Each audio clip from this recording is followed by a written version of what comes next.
Bano be bayimbi 500 essaza lya Lugazi be liyungudde okusanyusa abakristo okuyita mu nnyimba ezitendereza n'okusuuta Ddunda Namugereka.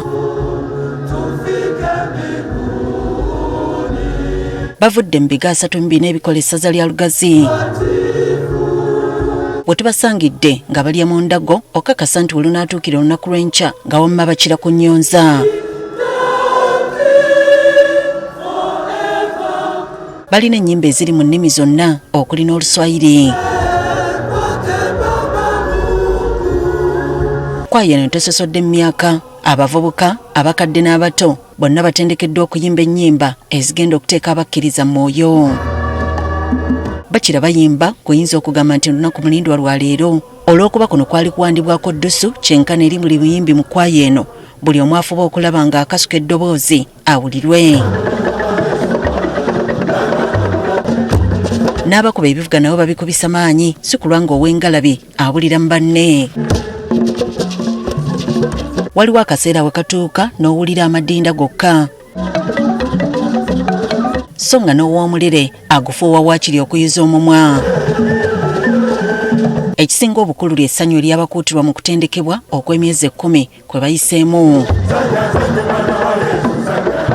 Ennyimba zonna ziwerekerwako bbandi, wamma ggwe ne baba bakutenda toyinza kusigala mu katebe.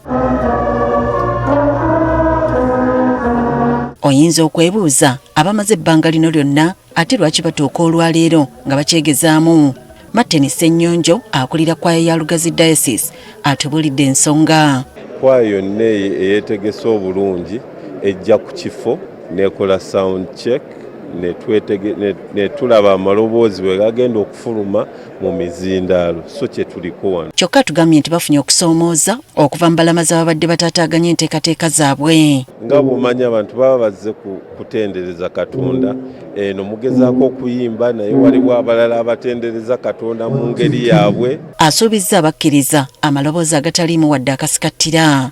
Suubira kwaya erimu okuzina, erimu okuyimba amaloboozi amalungi. Bwe ziweredde essaawa 8 nga bamaliriza basobole okuwummulamu okwetegekera olw'enkya. Ku kwaya abategesi bagasseeko okutimba okukyaludde okulabika mu langi 3 okuli kyenvu, emyufu n'enjeru, ekifo kyonna kitemagana okukira omuzira. Akuliddemu okutimba ekigo kino Father Richard Semanda atubulidde langi ezikozeseddwa kye zitegeeza. Si bya bufuzi naye tusinziira ku kikolebwa mu ekereziya. Kati kigenda okukolebwa enkya tugenda kuba tusoma misa emisa nga tujjukira abajulizi baffe aba Uganda. Kwe kulaba nti ye kale yemyufu, kala eya yero eno n'enjeru ze kala ezikozesebwa mu Vatican, ze kala za church. Bano tebalese bajulizi mabega, buli wabikke bataddewo ekifaananyi ky'omujulizi. Mu ngeri ey'enjawulo ekya Ponsiano Ng'ondwe awolereza essaza lya Lugazi kiteekeddwa ku buli wayingirwa. Awo Ponsiano Ng'ondwe mu bajulizi bano kati olwaleero yayaniriza abagenyi bonna abazze okulamaga wano e Namugonge. Wadde ekifo kitemagana naye waliwo bye bayiseemu. N'akayumba kano ke mulaba kabadde kaddaabirizibwa nakeera kongedde okuba nga kataataganya omulimu gwaffe kuba kabadde tekasobola kuggwa mu budde. Omulimu guno bagukoledde ebbanga erisoba mu wiiki nnamba.